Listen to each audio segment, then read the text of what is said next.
Ahora sí, muy bien, coleguitas. Este programa tiene como finalidad desarrollar competencias, habilidades, ¿sí?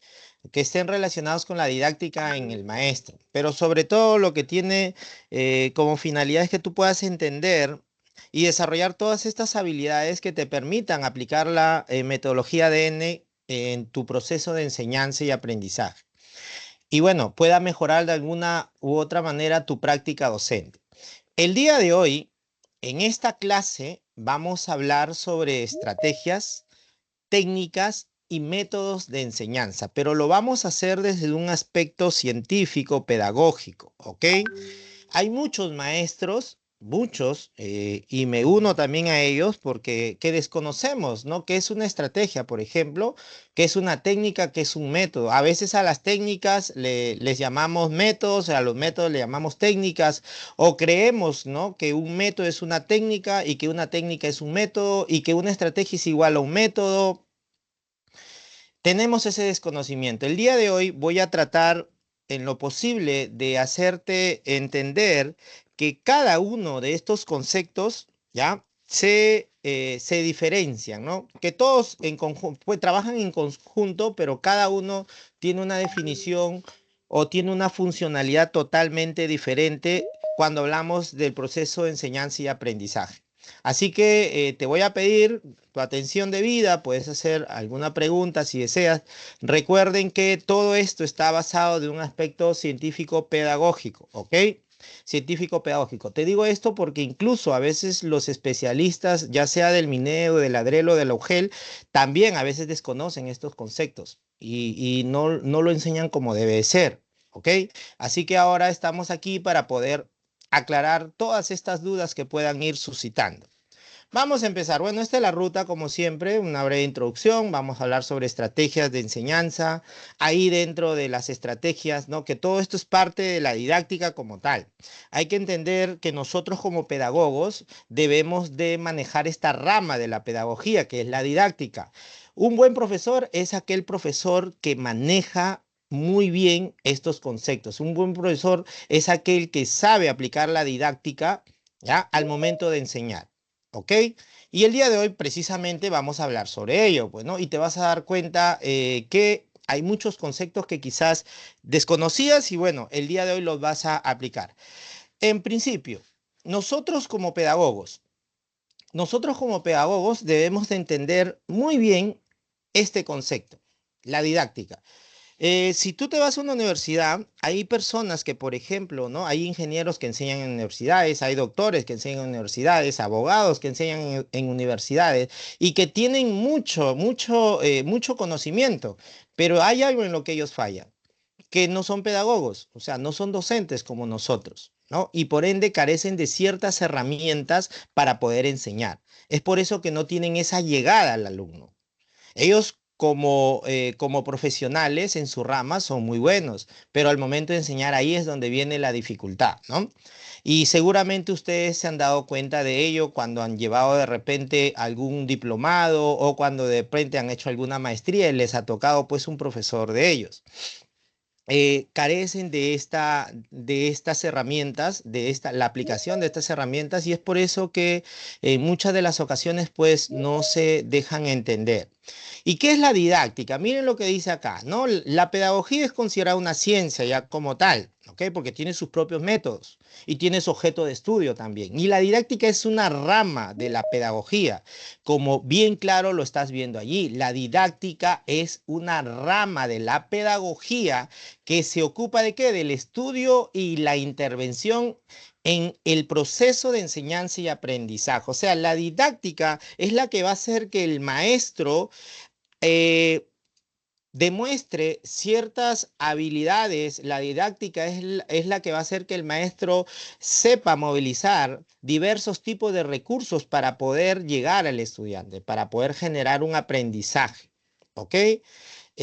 Como les decía, hay muchos maestros que desconocemos el uso de la didáctica dentro de nuestras clases, ¿ok? Y por eso de pronto no logramos nuestros objetivos de aprendizaje con nuestros estudiantes.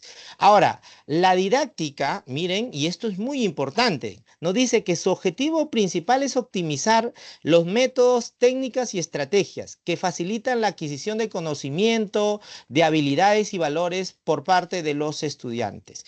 ¿Qué quiere decir esto, colegas? Que dentro de la didáctica es donde nosotros vamos a trabajar procedimientos, técnicas, métodos y estrategias. ¿Ok? O sea, estos conceptos que tú estás viendo allí, que yo los he puesto allí de rojo, ¿ya? Son parte de la didáctica. ¿Qué significa ello? Que si tú no sabes o no tienes conocimiento de la didáctica, entonces se te va a hacer complicado, por ejemplo, utilizar técnicas cuando hagas una sesión de clase. ¿Ok? Se te va a dificultar aplicar metodologías. Ya habíamos hablado en la clase anterior sobre las metodologías activas, ¿correcto? Se te va a complicar aplicar estrategias de enseñanza y también de aprendizaje para el estudiante. Entonces, es muy importante que nosotros como pedagogos, ¿ok? Es muy importante que como pedagogos nosotros manejemos muy bien este concepto de la didáctica. Es súper importante ello. Y el día de hoy voy a tratar de explicártelo de una manera muy resumida para que tú lo puedas entender. Ahora, la didáctica tiene sus elementos, tiene sus características. El primero es que tiene un objeto de estudio. Dentro de la didáctica estamos nosotros los maestros, que somos quienes la ejercemos. Está el estudiante, que es el protagonista de todo proceso de enseñanza y aprendizaje. Dentro de la didáctica están los ejes curriculares, los contenidos, los campos temáticos. Lo que tú vas a enseñar, eso va a depender del área con el cual tú trabajes, ¿ok?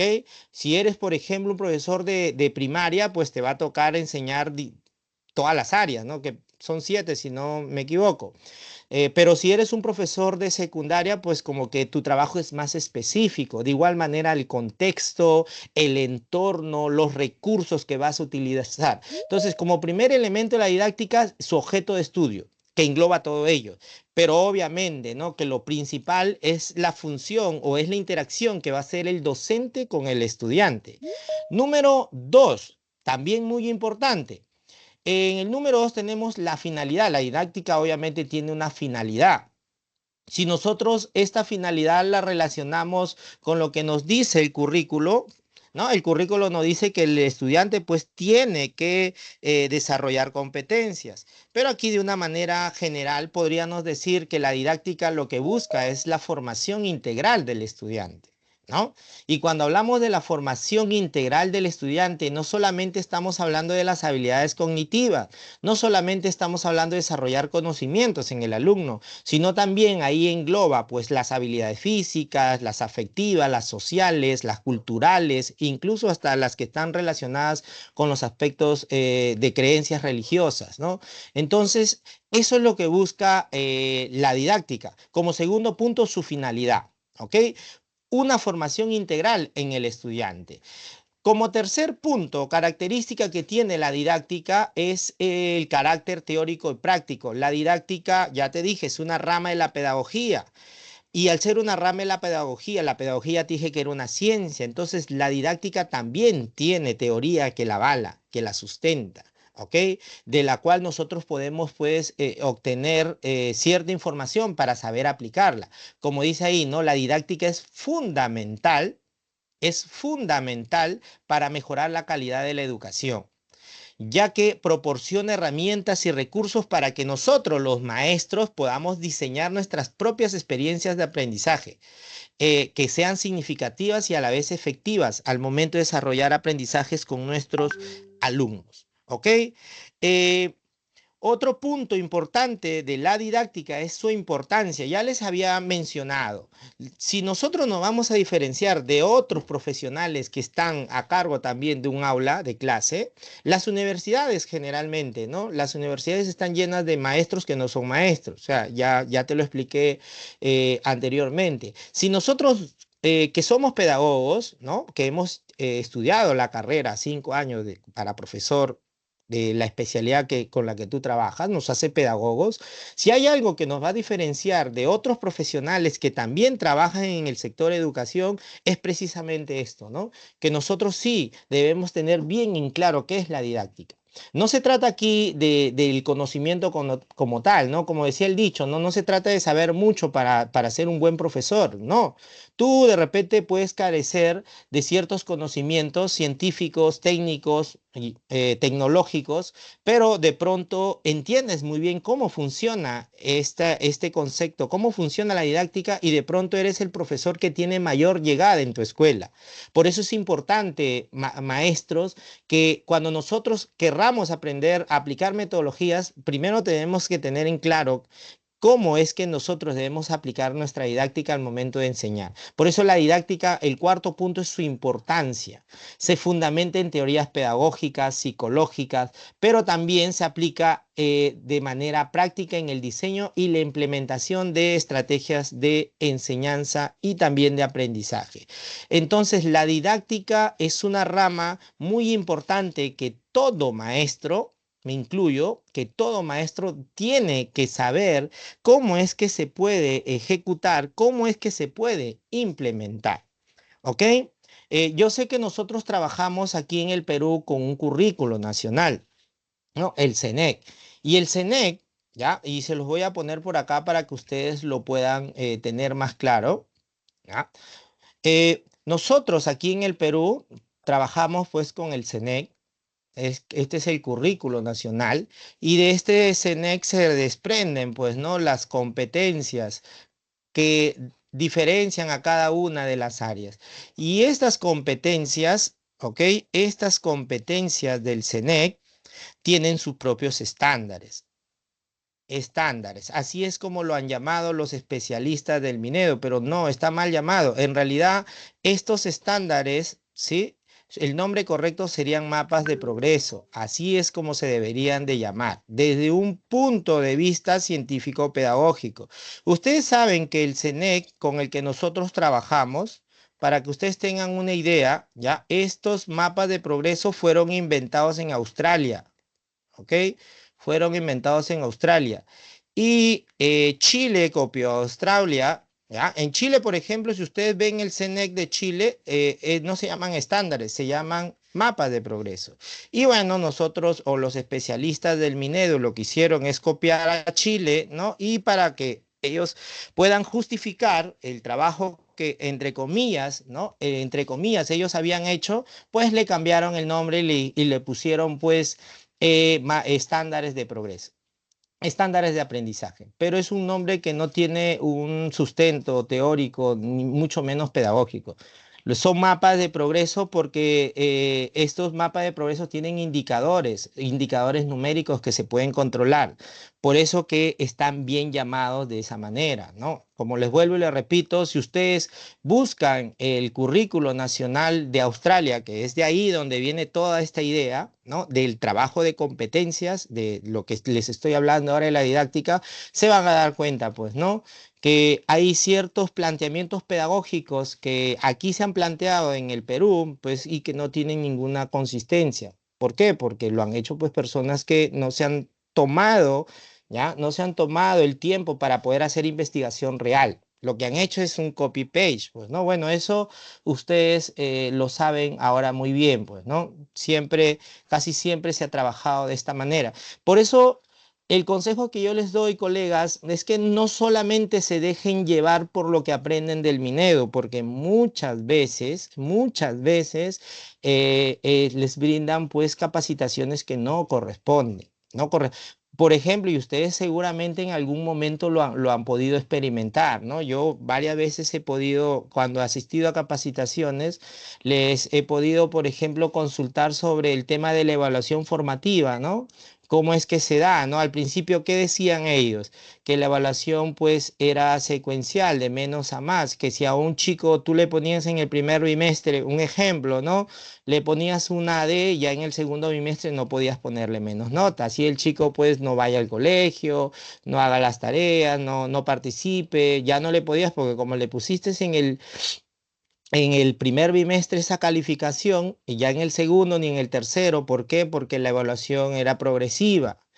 Pero muchos de estos casos, ¿no?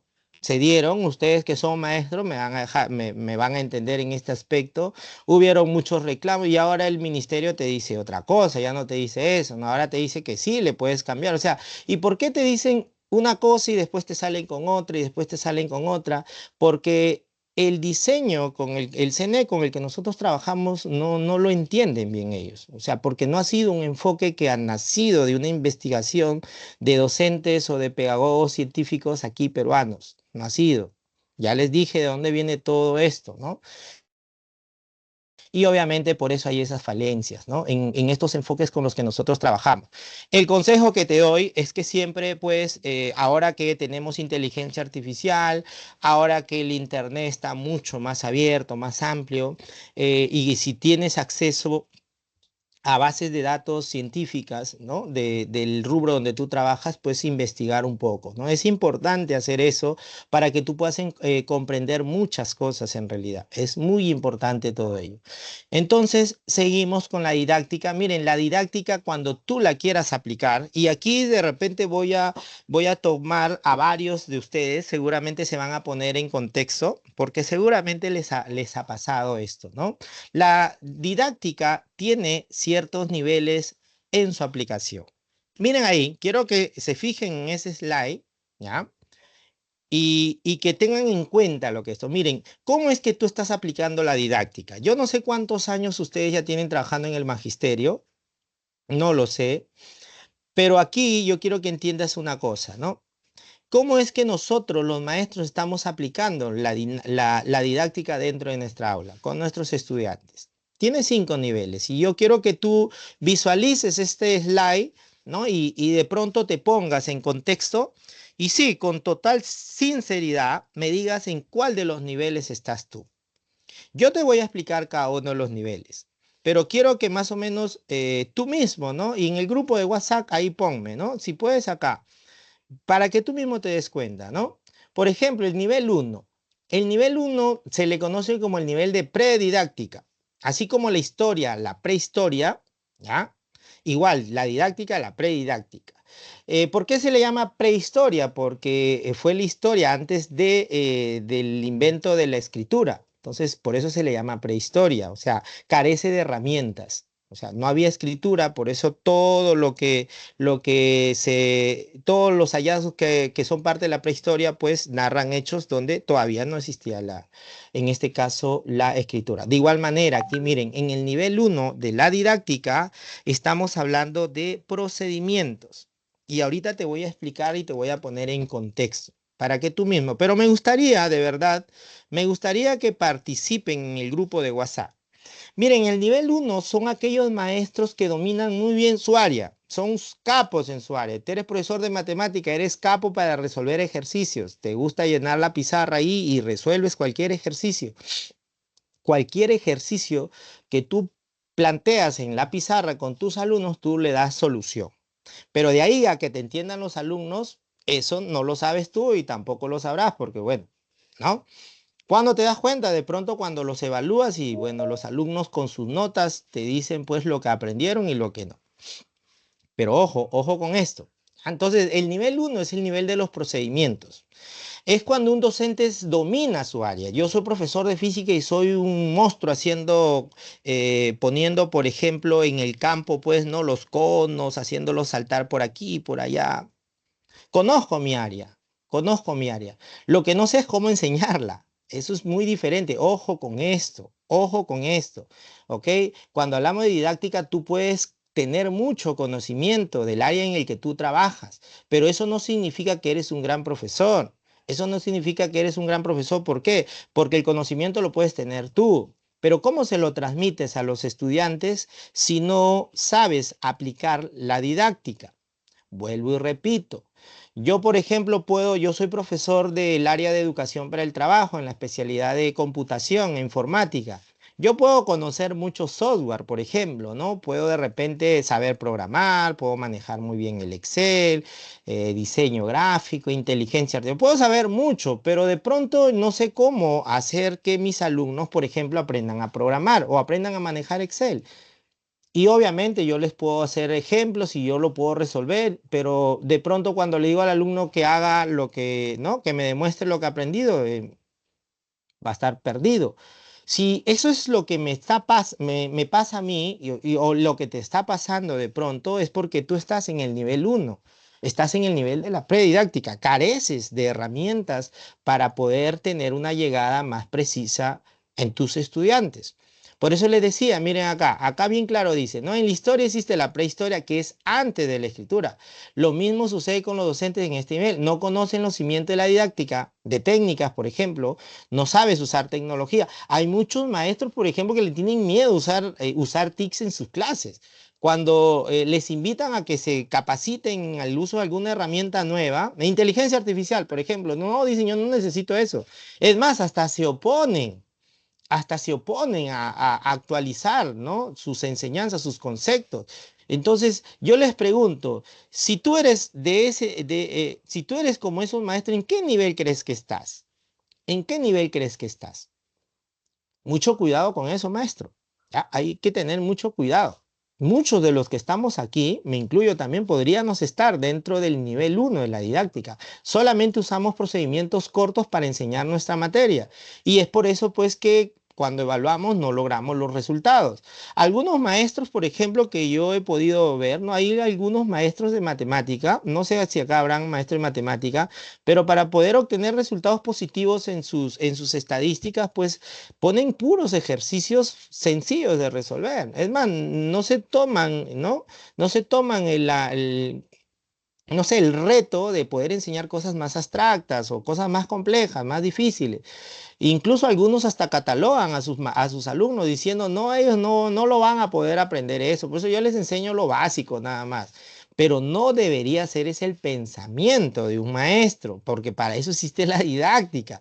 La didáctica es una rama de la pedagogía que te permite enseñar cualquier cosa que tú quieras transmitirle a tus estudiantes. Entonces hay que tener mucho cuidado con el nivel uno. Ojo, el nivel uno es para aquellos maestros, vuelvo y repito, que dominan su área. Lo que no saben es cómo llevar esos conocimientos a sus alumnos, cómo transmitirles. A ver, les digo, maestros, si están aquí conmigo, ¿en qué nivel ustedes piensan que están? Con sinceridad, porque aquí estamos para aprender, ojo con eso.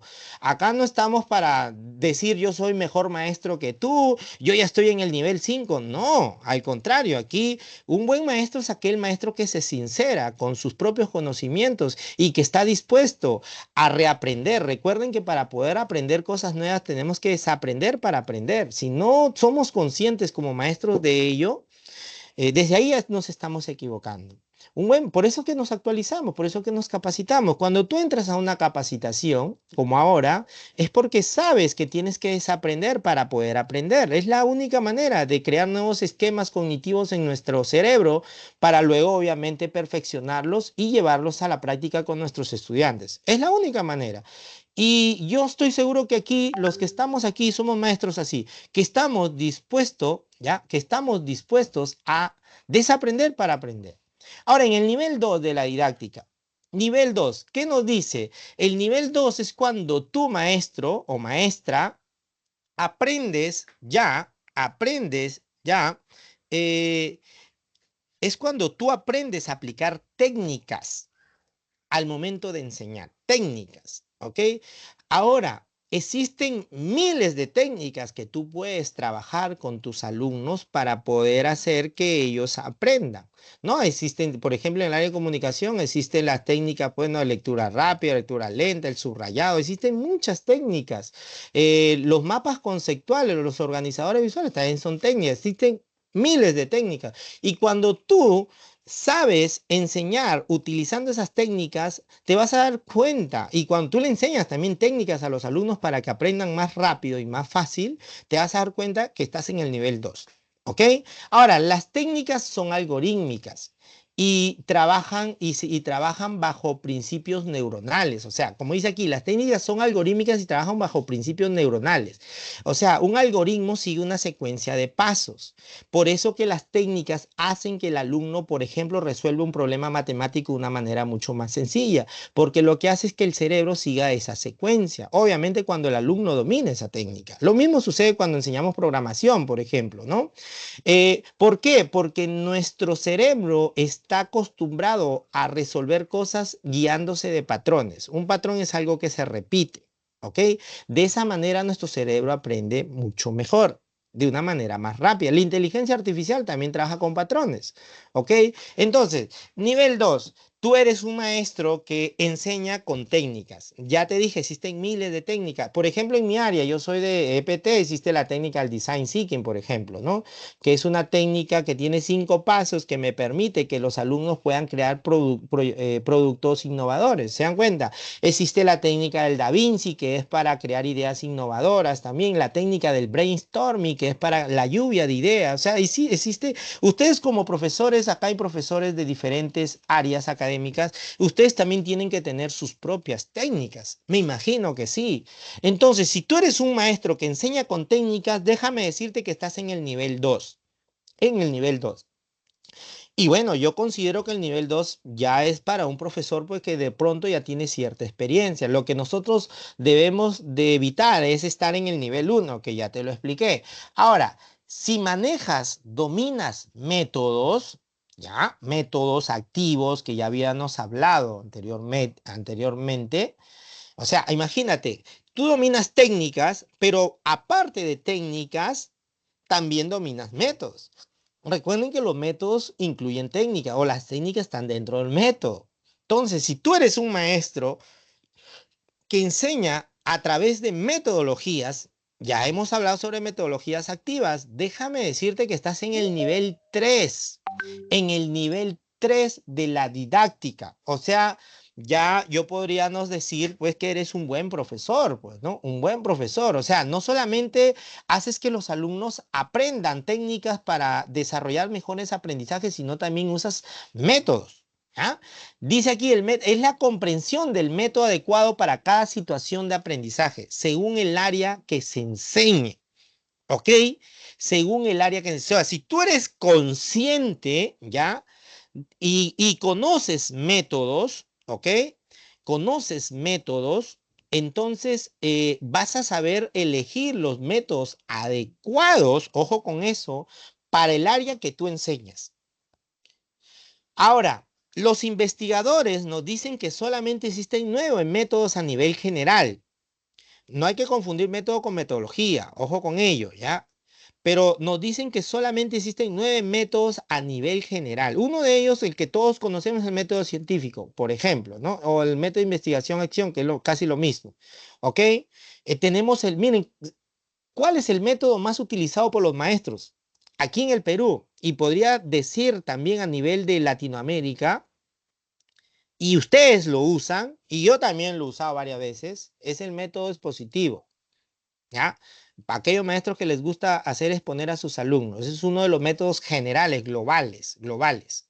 Entonces, si tú estás en, en ese nivel es porque ya manejas métodos. Ahora, el nivel 4 ya es para un profesor, pues, que de pronto este es un profesor ya que tiene mucho más dominio, ¿ya? Mucho más dominio de la pedagogía y de la didáctica, ya es un maestro que no solamente utiliza técnicas y métodos, sino también ya sabe usar estrategias, ¿ok? La estrategia, o sea, es un profesor que sabe planificar todo su proceso de enseñanza y aprendizaje. Como dice, y es la planificación de estrategias de enseñanza para lograr objetivos de aprendizaje a corto, mediano y largo plazo. Las estrategias te permiten ello, pues, ¿no? Y una cosa, miren, el método, el procedimiento, la técnica y el método, digamos que son cerrados.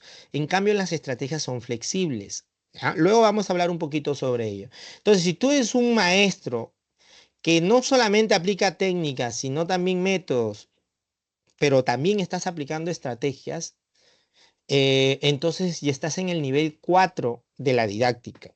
Ojo con eso. Nivel 4. Ahora, estrategias, hay muchas estrategias que tú puedes incluir dentro de tu planificación curricular. Hay muchas estrategias. Incluso las metodologías son consideradas estrategias que ya habíamos hablado anteriormente. ¿Ok? Que habíamos hablado anteriormente. ¿Por qué? Porque te demandan una planificación completa. Y una estrategia uno no lo hace para trabajarlo en una sola sesión. Ojo con eso. Cuando nosotros trabajamos con estrategias, planificamos pues por bimestre o por, no sé, varias clases. Yo no voy a hacer una estrategia para trabajar una sola sesión. No, las estrategias engloban objetivos de aprendizaje a corto, mediano y largo plazo. Ahora, si ya eres un maestro con un amplio recorrido, ¿no? O con amplio recorrido, o sea, eres un maestro que has tenido pues mucha experiencia como pedagogo, ¿no? Y bueno, y has sabido pues prepararte, capacitarte y eres un maestro pues investigador, ojo con esto, miren el nivel 5, el nivel 5. Si tú eres un maestro que te gusta experimentar de manera científica, ¿ya? Generalmente esto lo haces cuando te convierte, cuando haces un doctorado, ¿no? Cuando uno estudia un doctorado, como que ve eso, ¿no? Como que se interesa mucho en la investigación. ¿En qué campo? En el campo de la educación, porque el doctorado es investigación pura. O sea, cuando tú haces un doctorado, lo que te enseñan es a convertirte en un docente investigador, un científico en la educación. De eso trata el doctorado. Pero obviamente no necesitas hacer un doctorado para llegar a ese nivel. Obviamente, si tú eres un maestro que siempre te ha gustado investigar, buscar solución a los problemas que hay dentro del campo de la educación, porque ese es el campo donde nosotros nos movemos como profesionales, déjame decirte que estás en el nivel 5. Ahora, aquí en el Perú hay más de 80.000 escuelas. 80.000 escuelas. Si de esta cantidad de escuelas nosotros haríamos ahorita una encuesta o una investigación para determinar cuántas escuelas tienen docentes que realizan experimentos científicos, los resultados van a ser muy poco favorables. Creo que no habrán ni 3, ni a 10 llegaríamos. De las 80.000 escuelas, ni a 10 llegaríamos. De escuelas eh, que hagan investigación como tal. Que hagan investigación como tal. Y el no experimentar es desperdiciar la intervención educativa por parte de los estudiantes y docentes. O sea, cuando nosotros como escuela no creamos algo nuevo, es prácticamente como que no le estamos dando uso al conocimiento que estamos trabajando dentro de nuestra escuela. O sea, miren, tenemos años trabajando en la escuela y no sabemos qué hacer con todo ese conocimiento que hemos trabajado con nuestros estudiantes. Por eso en otros países no pasa eso. Lo que yo les había dicho, ¿no? Por ejemplo, les había dicho que la metodología del ABP, el aprendizaje basado en problemas, ¿se acuerdan que hablamos de eso en la clase de metodologías? Les había dicho que en Singapur, que es el país que tiene los estándares más altos en educación, ellos habían perfeccionado ese método, esa metodología, el ABP, e incluso hasta le habían cambiado el nombre, o sea, ya no lo llaman ABP, sino el método Singapur. Ustedes pueden googlear eso si desean.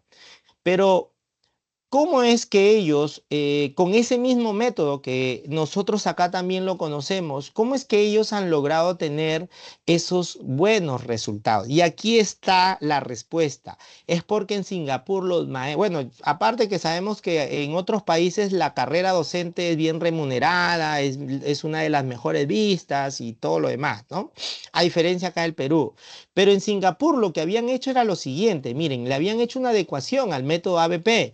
Habían hecho experimentos científicos, o sea, habían hecho investigación científica y habían llegado a la conclusión que, por ejemplo, en las matemáticas, los alumnos aprendían mejor cuando trabajaban matemáticas con figuras tridimensionales. O sea, si ellos le iban a enseñar a hacer ejercicios matemáticos a los alumnos, no se lo iban a hacer con un ejercicio lineal, como acá, ¿no? Que te dan tu ficha y para que tú marques o resuelvas en la hoja. No, el método Singapur no, ellos a través de estos experimentos científicos determinaron que para que el alumno aprenda matemáticas de una manera mucho más sencilla, debería dársele o plantearle el ejercicio con figuras tridimensionales. Por eso que comenzaron a crear varios modelados en 3D y también mucho material didáctico, el cual lo han comenzado a repartir en todas las escuelas de ese país. Y es por eso que ellos, en las evaluaciones PISA, ya ustedes entren a internet y vean los resultados que ellos han obtenido. O sea, mientras que acá el maestro, aquí en el Perú, el maestro de matemática, sigue enseñando matemáticas en la pizarra con una hojita para que el alumno resuelva un ejercicio, en Singapur ya están a través de los experimentos que han hecho estos maestros con sus estudiantes, ojo, con sus estudiantes, miren, han logrado mejorar el método ABP y ahora pues se han dado cuenta que es un buen camino para aprender. Y lo mismo han hecho con las demás áreas, lo mismo han hecho con las demás áreas. ¿Y por qué ellos han logrado ello? Precisamente porque ellos se encuentran en el nivel 5. En el nivel 5. Imagínense que acá nosotros los peruanos, ¿ya? Nosotros los peruanos empecemos a hacer experimentos científicos en nuestra escuela, en el área que tú trabajes. Imagínate, Dios mío, imagínate cómo haríamos, ¿no? Haríamos que nuestro nivel educativo aumente. Y precisamente por eso es que se está dando este programa, porque la comunidad de docentes EXE quiere también brindar su granito de arena para empezar a trabajarlo. ¿Ok? Estos son los niveles que tiene la didáctica, maestros. ¿Ya? Hay que conocerlos. Esperemos pues que todos podamos llegar al nivel 5. Esperemos que todos podamos lograr ello, ¿no? Sería genial que en nuestra escuela, ¿no? Todos podamos trabajar bajo ese nivel. Y ya te había dicho desde un principio que la didáctica, te había dicho bien claro que la didáctica, dentro de la didáctica estaban los procedimientos, dentro de la didáctica estaban las técnicas, dentro de la didáctica estaban los métodos y también las estrategias. Y aquí está el ejemplo, pues, ¿no? El procedimiento, ya, para que lo entiendas, miren, estos son como, la didáctica es como un auto, pues, ¿no? Todo, cada uno de estos elementos que te estoy mostrando aquí vendría a ser como una pieza de ese auto. ¿Ok? Para que lo entiendas así, o sea, ¿qué significa eso, maestro? Significa que estos no pueden trabajar por separado, ¿ok? No pueden trabajar por separado. ¿Correcto? Estos se complementan. El procedimiento, digamos que es la unidad mínima de la didáctica. Y luego te lo voy a graficar para que lo entiendas mejor. Es la unidad mínima de la didáctica, ¿ya? Y el procedimiento tiene un orden. El procedimiento, la técnica y el método son prescriptivos, o sea, tienen un orden, una secuencia, son algorítmicos. ¿Ok? No puedes saltarte el orden, tienen una secuencia. Y ese orden es el que les permite tener un resultado. ¿Ok? Por ejemplo, un procedimiento podría ser la lectura de un texto o cuando el alumno resuelve un ejercicio matemático. Es un procedimiento que tú le puedes dar. Son acciones particulares que va a realizar el estudiante. Ahora, los procedimientos se incluyen dentro de las técnicas. La técnica va un poco más allá. ¿No? Las técnicas ayudan a comprender el método. Recuerden que dentro de un método hay técnicas. Una técnica, por ejemplo, la lectura comprensiva, ¿no? Que tiene su secuencia de pasos. Una técnica, por ejemplo, los mapas conceptuales también es una técnica que en algunos casos la confunden con estrategia o con método. No, el, el, la técnica, el mapa conceptual es una técnica, no es un método. Mucho cuidado con ello. Y luego de la técnica viene el método, ¿no?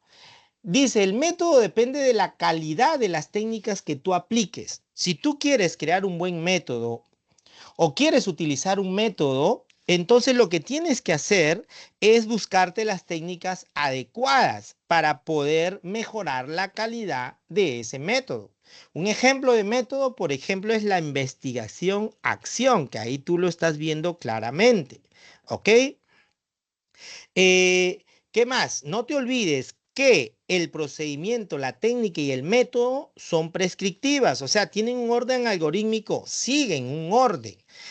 Y después del método, miren, yo te había dicho que existen 9 métodos.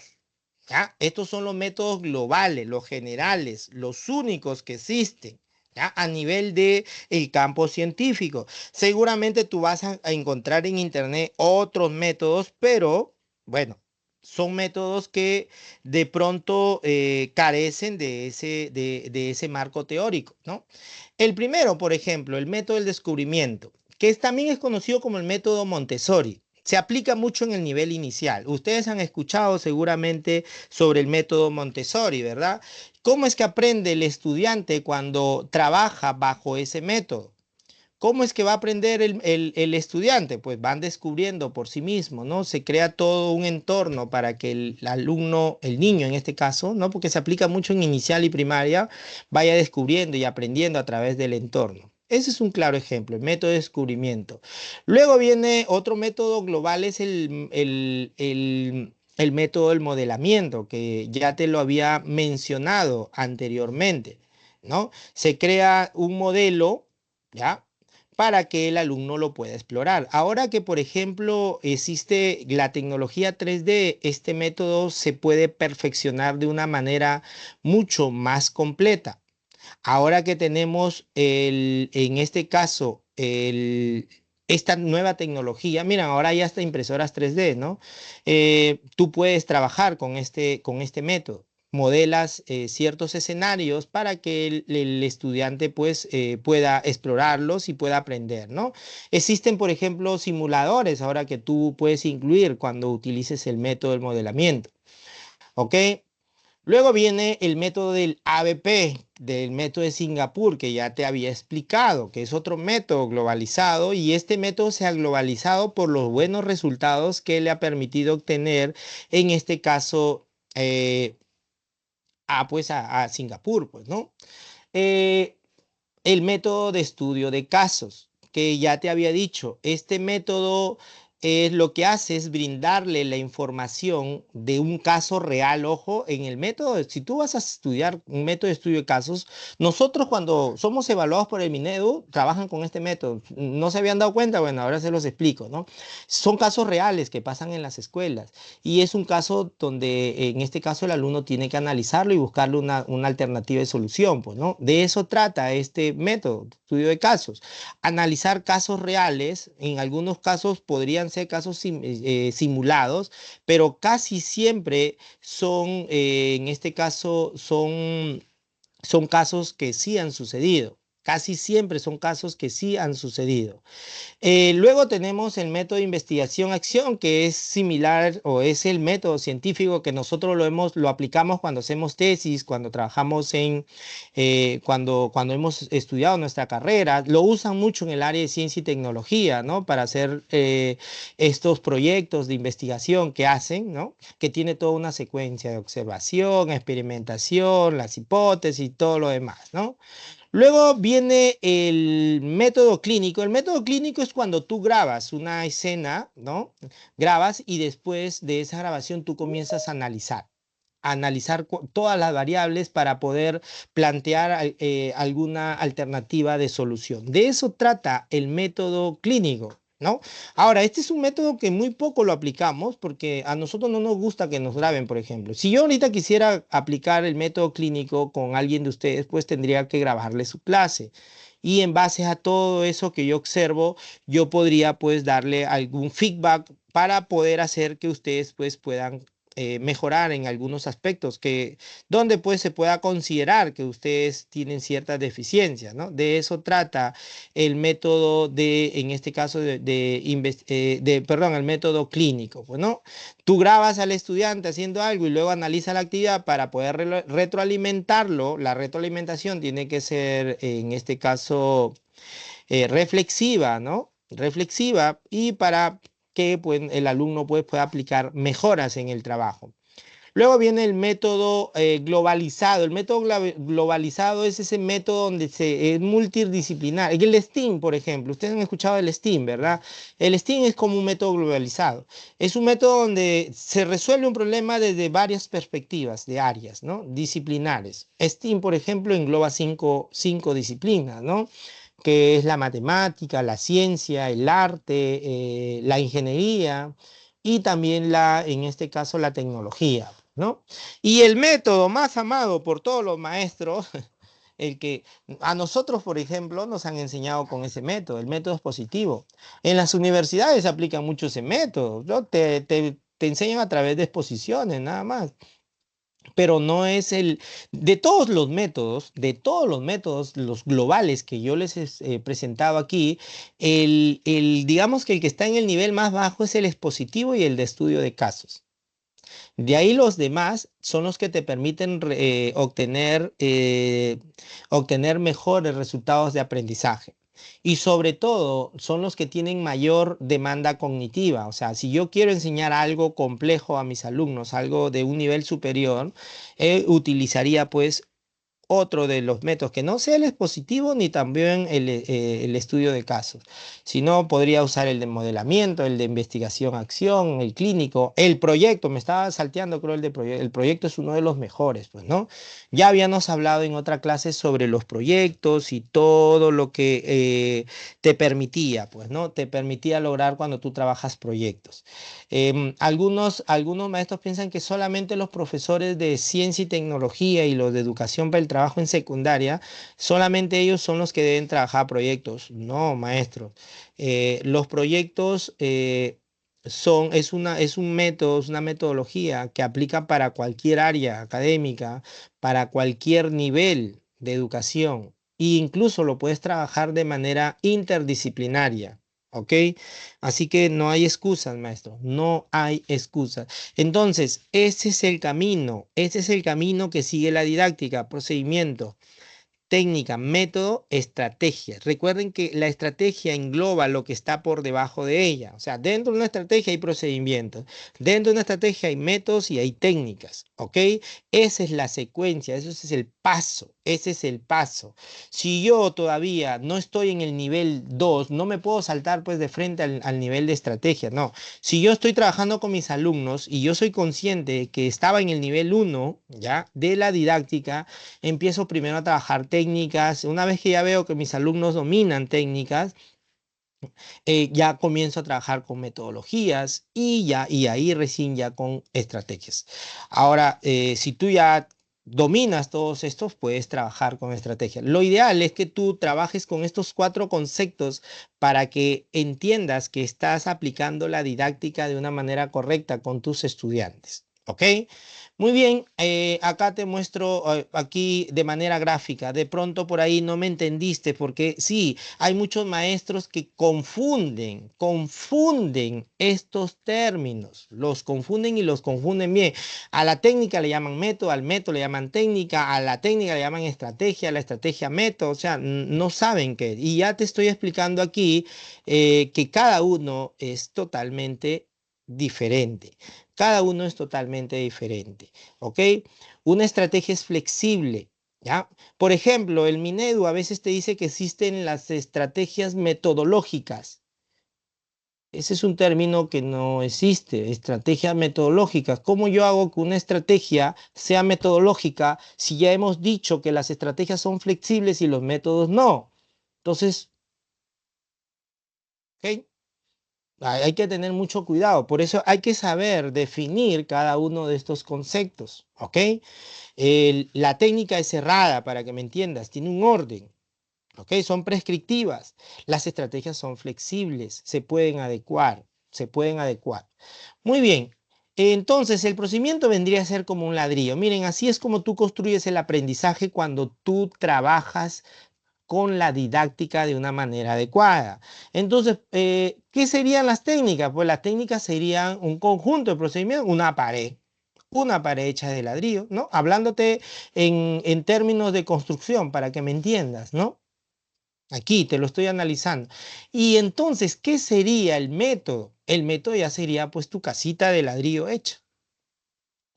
Ahí está, para que te quede claro. El método ya sería la casita de ladrillo hecha. Y entonces, ¿qué sería la estrategia? ¿No? La estrategia, como es la planificación de todo lo que viene detrás, que te estaba mencionando, entonces la estrategia es como que es como tú hiciste, por ejemplo, esta casa. O sea, para hacer una casa necesitas de un plano. En primer lugar, para hacer una casa necesitas construir, ponerte a trabajarla, ¿no? Ahí está el método, por ejemplo. Y luego, que ya tienes la casita hecha, pues tienes que evaluar el resultado de esa casa, ¿no? En la estrategia ya tú le puedes agregar pues domótica a tu casa para hacerle una casa inteligente, ya le agregas pues las instalaciones de luz, de agua, de internet, todo, o sea, esa es la estrategia, lo que ya te permite tener una casa que va a estar en constante mejora. O sea, en términos de construcción, así es como se entienden estos conceptos, ¿ok? ¿Qué más? Existen, pues ya te dije, técnicas de enseñanza. Lo que tú tienes que tener en cuenta, ¿ya? De las técnicas son los estilos de aprendizaje que tienen tus alumnos. Recuerden que hay alumnos que son auditivos, entonces tú trata de ver técnicas que permitan trabajar con este estilo de aprendizaje. ¿Ok? Hay alumnos que son audiovisuales, o sea, combinan lo que escuchan con lo que ven. Entonces, buscas, por ejemplo, si trabajas con vídeos, por ejemplo, ¿no? Con videotutorial, estás haciendo uso de técnicas audiovisuales. En el caso que trabajes, incluyas ese tipo de recursos. ¿Ok? Lo visual solamente, pues si trabajas con fotografías, con, no sé, organigramas, con ilustraciones, si incluyes esos recursos dentro de tus técnicas, es porque estás trabajando técnicas visuales nada más. Y también existen las técnicas experienciales, pues, ¿no? Por ejemplo, un juego, una dinámica de grupo, los ejercicios prácticos donde los alumnos van a interactuar, son técnicas. Bueno, existen muchas técnicas, como te decía, ¿no? Ahora en internet, con inteligencia artificial, tú dile, dame técnicas auditivas y te va a mostrar, ¿no? Nombres de técnicas y todo lo demás. El método que ya te había dicho, hay muchas personas que a veces confundimos, ¿no? El método con la metodología. ¿En qué se diferencia el método de la metodología? Pues, ¿no? Acá bien claro dice, ¿no? Generalmente si tú pones un concepto, es como la didáctica, ¿no? Cuando a un profesor le dicen, ¿qué es la didáctica? Dice, es el arte de enseñar. Eso era antes, pues, ¿no? Los filósofos del siglo XVIII decían, tenían ese concepto, pero ahora la educación ha cambiado, pues ya te has dado cuenta que la didáctica es casi una ciencia, ¿no? Es una rama de una ciencia, o sea, hay que verlo ya de un nivel científico-pedagógico, un nivel más profundo, ¿no? Yo no podría decir ahorita, pues, que la didáctica es el arte de enseñar, ¿no? Eso para los profesores, pues que ya no están, pues, ¿no? Ya son de otro siglo. Estamos en el siglo XXI y los conceptos han ido variando. Igual manera, el método, si tú lo buscas en internet, te va a decir que es el modo de actuar, ¿no? El paso a paso, el cómo vas a hacer. Pero acá nos dice, es la manera de hacer las cosas e incluye el uso de determinadas herramientas. En un método, ya te dije, hay herramientas, hay técnicas, no te olvides, ¿ya? Al valerse de la experiencia, ¿no? Puede ir adaptándose, corregirse en el tiempo. Por ejemplo, el método guiado para enseñar el manejo de un programa informático. Si no te funciona ese método, lo puedes ir adaptando de acuerdo al contexto. Existen varios métodos, ya te dije que son 9 los métodos globales, pero si tú buscas en internet vas a encontrar métodos con otros nombres. En realidad estos métodos se desprenden de los anteriores, de los globales, ¿no? Digamos que los globales o generales, de ahí salen la mayoría de métodos que nosotros vemos en internet. El método socrático, por ejemplo, que puede estar dentro del método expositivo, por ejemplo, ¿no? El método de Sócrates de la hermenéutica que hablaba y luego te hacía hablar y todo lo demás. El learning by doing, aprender haciendo, el storytelling, narrar historias, bueno, el método expositivo sí está, el método de casos también, el método Montessori, que ya sabemos que es el método por descubrimiento. Entonces, ese es el método. Ahora, el método, miren acá, es muy importante que ustedes vean esta lámina, ¿no? Mientras el método esté más cerca de las cosas reales. Por eso que ahora cuando nosotros trabajamos nos piden que hagamos situaciones significativas. Y una situación significativa es una situación real, ¿no? Es algo que está viviendo, es una problemática real. Por eso dice aquí, mientras el método se apegue más a lo real, el método va a ser más relevante, o sea, más efectivo. Mientras el método se apegue más a lo irreal, a lo que no existe, a lo simulado, el método va a ser irrelevante, ¿no? Por ejemplo, en los proyectos son métodos donde tú solucionas problemas que son reales, que existen. El ABP, el estudio de casos. Pero, por ejemplo, el método expositivo, ¿no? Es un método que no tiene mucho que ver con las cosas reales. Yo en este momento puedo decirle a mi alumno que me haga una exposición sobre Miguel Grau. Miguel Grau ya fue un personaje que ya no está, o sea, no es algo del día a día. Por eso cuando ustedes trabajen métodos, colegas, tienen que relacionarlos con cosas del día a día, ¿ok? Del día a día, no se olvide. Entonces, mientras el método se apega a lo real, es más efectivo. Mientras se aleje de lo real, es menos efectivo. No les estoy diciendo en este momento que aplicar el método expositivo está mal, es un método, o sea, también genera aprendizaje. Lo que sí les digo es que no lo usen de manera excesiva. Ya les he dicho que hay muchos maestros que todo el año se la pasan trabajando con el método expositivo. Eso sí está mal, eso sí está mal. Muy bien, ¿qué más? ¿Qué más? La diferencia, ¿no? Entre ellos, aquí te lo digo. La estrategia es flexible, el método son los pasos para ejecutar, es prescriptiva, al igual que la técnica, ¿no? La técnica es la forma de cómo hacerlo, ¿no? La técnica, lo que hace la técnica es facilitarte la realización de una tarea como tal. Eso es lo que hace la técnica, colega. Ahora, como tú estás viendo acá, ¿no? La estrategia es la que engloba todo. La estrategia, el método, la técnica.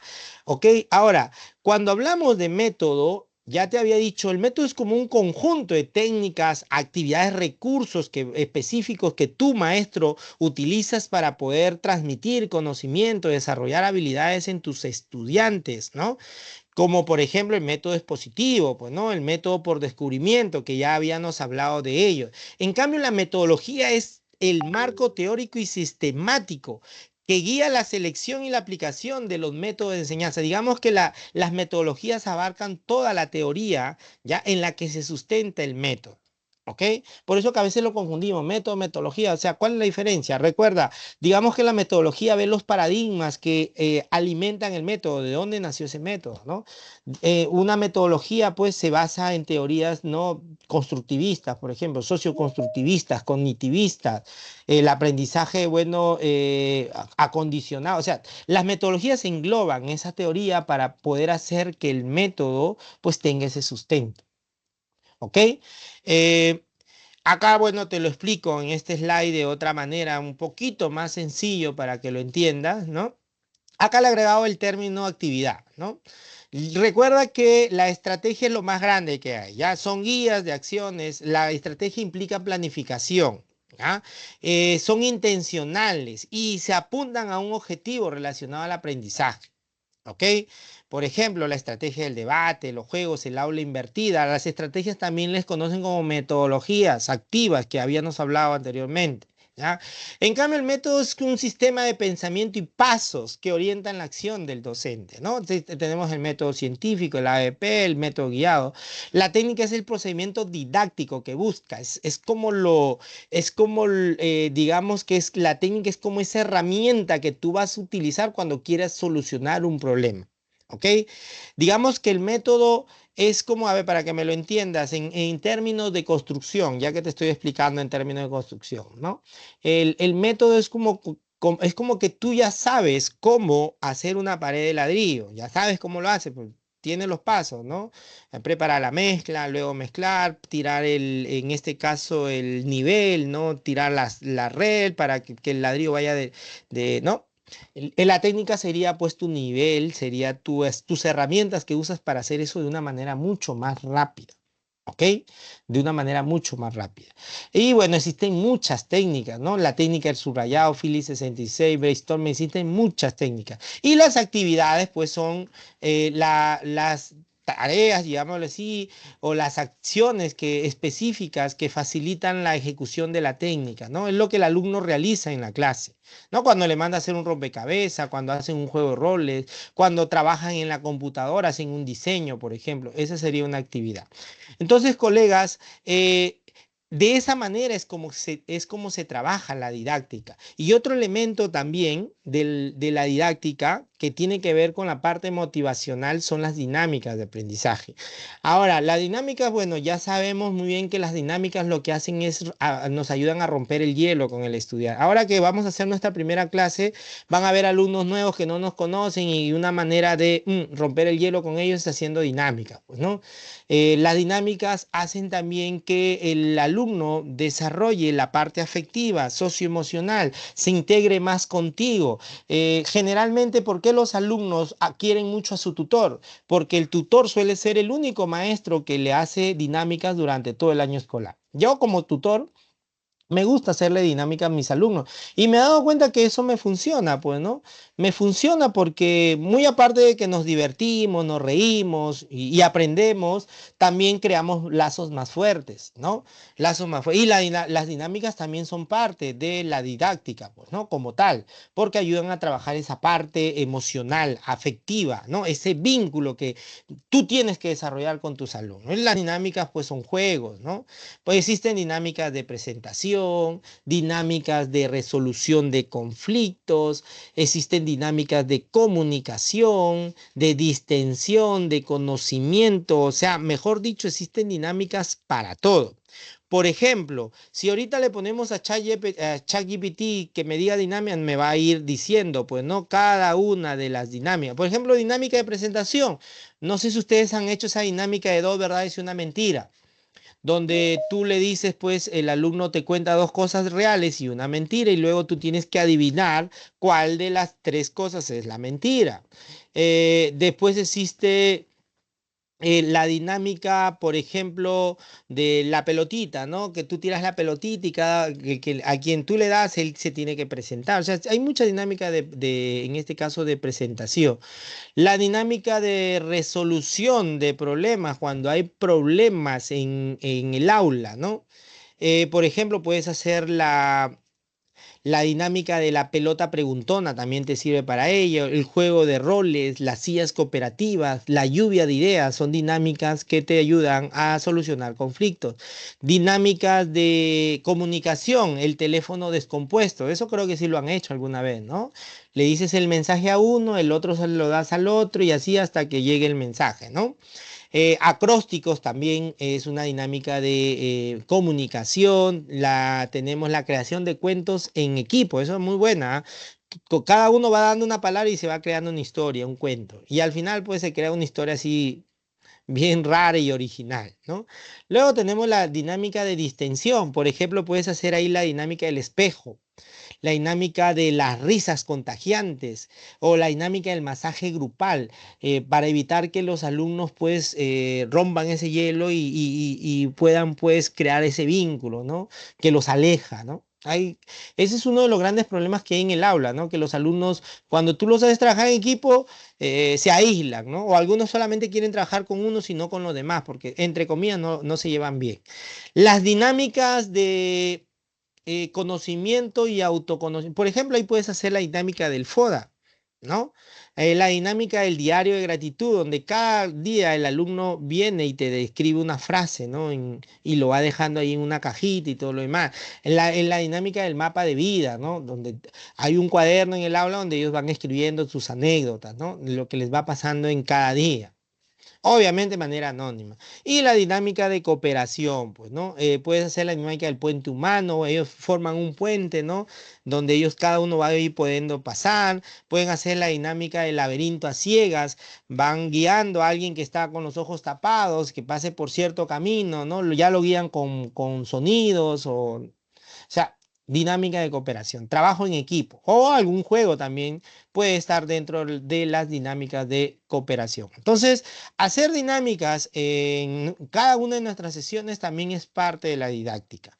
¿Ok? Muy bien, un buen docente construye el camino del saber. De eso trata. De eso trata, colegas, la didáctica, saber construir el camino del saber. ¿Ok? Espero que esta clase les haya quedado clara. Bueno, ya para terminar, les presento esta plataforma que me habían pedido en la clase anterior, ¿no? Cada vez que tú, por ejemplo, entras, no sé, entras a Gemini o a cualquier, ya habíamos visto varios chatbooks, ¿verdad? Pero vamos a suponer que aquí yo le ponga, ¿no? Define, no sé, la variable. Vamos a suponer que estoy haciendo una investigación. La variable Blended Learning, un ejemplo, ¿no? Blended Learning en un párrafo de 200 palabras. Un ejemplo, ¿no? Así rapidito nada más. Me había hecho una pregunta sobre el Turnitin, pues, ¿no? El Turnitin, eh, es un sistema que lo que hace es, en este caso, detectar el plagio, pues, ¿no? Y ahora, pues, con la inteligencia artificial hay mucho plagio, pues, ¿no? Hay mucho plagio. Acá en el catálogo PI que yo les he dado a los maestros totalmente gratuito, ¿ya? Y que se está actualizando constantemente, ahí los voy a compartir. Sale la pantalla porque a mí me gusta verlos. Ustedes cuando estoy trabajando pongo mi pantalla así para ver si ustedes están ahí. No sé, es como que siento que estoy con ustedes en un aula. Cuando hago eso, no, no se preocupen, maestros, que el material se les va a compartir. ¿Ya? No se preocupen, así que no hay problema. Miren, yo copié este texto, ya con esto terminamos, ¿no? Que me ha generado ChatGPT. Yo puedo hacer esto con una tarea de un alumno, ¿no? Se lo copio, pack, lo copio y me voy a la página que se llama Plagiaris, entro a Plagiaris, porque hay muchos maestros que están preocupados, profesor, ahora el alumno le dejo una tarea y me la hace en 2 minutos. Y yo digo, qué rápido que es, ¿no? Pero no, tú puedes entrar aquí a Plagiaris y ahí puedes pegar el trabajo del estudiante, pues, ¿no? Perdón. Puedes pegar el trabajo del estudiante. A ver, voy a mover un ratito acá, voy a volver a copiar. Vamos a suponer que esta es la tarea del alumno, ¿no? Eh, cerramos acá y aquí lo pegamos, pues, ¿no? Pegamos y miren, aquí, bueno, tiene su plan de paga también. Acá te dice la cantidad de caracteres que puedes usar. Aquí está. Plagiari, no se olviden, ahí les he compartido el enlace. Y acá le digo comprobar plagio. Miren, comprobar plagio. Y aquí lo que va a hacer este es un detector de plagio, lo va a escanear todo el plagio. Vamos a cerrar acá. Y me va a botar una estadística tipo Turnitin, tipo, ¿no? Me va a decir cuánto de plagio hay esto. Obviamente para quitarle eso hay que parafrasear o puedes utilizar algún tipo de herramienta de IA para humanizar texto, ¿no? Como Umata, por ejemplo, ¿no? A ver, por acá me dice, a ver, por acá, ¿cómo califica su experiencia en general? Ya, una nueva, descargar informe. Ya. Aquí miren, aquí está el texto. Aquí está el texto, ¿ven? Que yo acabo de... Dice, descargar informe. Vamos a ver el informe. Y aquí me va a mostrar, pues, ¿no? El plagio, el reporte del plagio, ¿ya? Y aquí está. Caracteres, word, palabra, excluido, ton, ton, ton, ton, ton. Y aquí me está votando, pues, ¿no? 100%, ¿ya? Obviamente porque este es un texto, pues, que yo lo he copiado en este caso, del el mismo directamente, pues, ¿no? Lo he copiado directamente. Incluso acá también en Plagiaris tienes la opción para corregir alguna gramática que pueda haber en tu texto. Si de pronto, si de pronto tú quieres, por ejemplo, revisar la gramática de un texto o acomodar la gramática de un texto, plagiar y también te ayuda un poco con ese trabajo. ¿Ok? A ver, ocurre algo. Obviamente que si tienes la versión de paga, va a ser mucho mejor, pues, ¿no? Va a ser mucho mejor. Verificar texto nuevo, no, ya no aquí, resumidor, no. Miren, incluso acá puedes hasta resumir este texto que está acá. Entonces aquí les muestro algunos ejemplos, ¿no? De plataforma, en este caso, esta plataforma te sirve. Vamos a cambiar otro elemento, TIC, en la educación.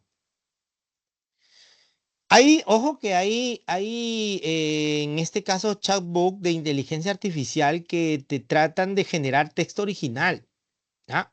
Tratan de generar, vamos a hacer la prueba aquí, ¿ya? Vamos a hacer la prueba.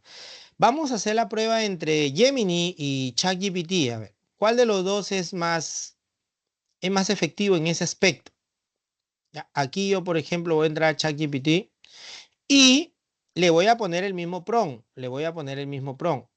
Y luego esto lo voy a pasar a Plagiaris y voy a ver cuál de los dos tiene más plagio. Parece que Gemini te da palabras nuevas, ¿ah? Parece que no te genera plagio. Vamos a ponerlo acá, ¿ya? A ver, lo lanzo también. Ya. A ver, aquí está la respuesta de ChatGPT. lo voy a copiar. A ver, copio. Ahí está. Sí, ya. Aquí lo copio. Me voy a ir a Plagiaris, al corrector. Aquí entro, plagiaris.net. Créense una cuenta acá. Y a ver, le digo, comprobador de plagio. A ver, ¿qué me está botando acá? Comprobador de plagio. A ver, vamos a ponerlo por acá. Ya, este es el comprobador de plagio. Ahora sí lo voy a pegar acá. Esto lo hice con ChatGPT. Miren acá, ya con esto voy terminando. Y le voy a decir, a ver, a este Plagiaris, puedo poner hasta 1000 palabras. Aquí me lo da, 1000 palabras. A ver, le voy a decir, ¿sabes qué? Compruébame el plagio, a ver.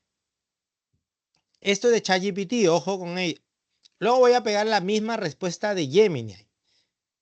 Ahí está, detectándome el plagio. Detectando, miren, ve. 5%, vamos a esperar. O vamos a ver si de repente las dos no me genera plagio, pues, ¿no? Miren, por ejemplo, acá me sale 100%. A ver, ve fuentes plagiadas. Miren, 0%. 0%. O sea, ChatGPT me estaba botando un texto, digamos, entre comillas, ya humanizado, ¿no? Sobre el tema que yo le he pedido. Me parece muy bien. A ver, voy a probar la respuesta de Gemini, que son diferentes, por cierto. Gemini también ahora me votó 0%. A ver, vamos a ponerle acá, iniciar una nueva búsqueda. A ver, pegamos acá. Ya está. Comprobar plagio. A ver, vamos a ver si detecta o no detecta. Miren, ahí está. Ahora voy a hacer algo, a ver, para que sí me detecte, pues, ¿no? Voy a entrar a Wikipedia y voy a copiar algo de Wikipedia. A ver, vamos a ver si ahí me detecta o no. Tiene que detectar. Miren, acá también Gemini me vota 0% plagiado, miren. 100% única, dice.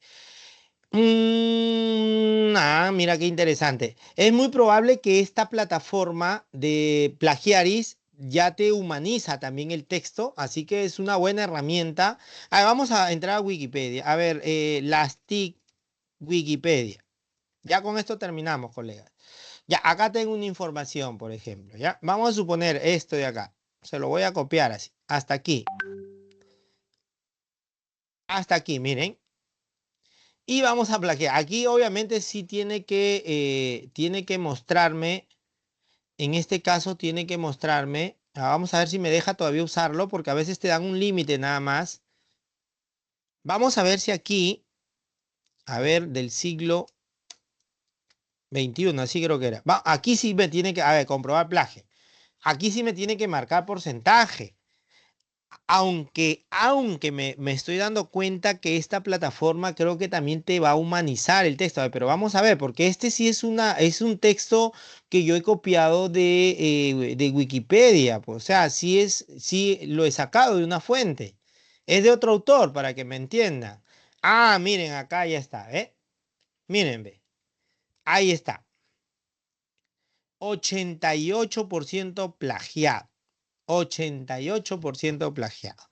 Entonces, ahí sí, entonces, coleguitas, ya se dieron cuenta que ChatGPT y Gemini te genera respuestas humanizadas, llamémosle así, humanizadas. Así que es una herramienta más que les enseño como parte de la metodología ADN para que ustedes la pongan en práctica y puedan poner ahí los trabajos de sus alumnos y bueno, puedan detectar si están o no, si lo han hecho, pues si han plagiado o no han plagiado, ¿no? Para ser más claro. Muy bien, nos vamos a quedar allí, maestros. Nos estamos viendo la otra semana ya. La otra semana nos estamos viendo el día lunes, si no mal me equivoco, con la siguiente clase. Más tarde les comparto la grabación. Muchísimas gracias por su participación y no se olviden de registrar su asistencia, por favor. Cuídense, que Dios los bendiga. Que tengan un bonito fin de semana. Bendiciones. Muchas gracias, maestro.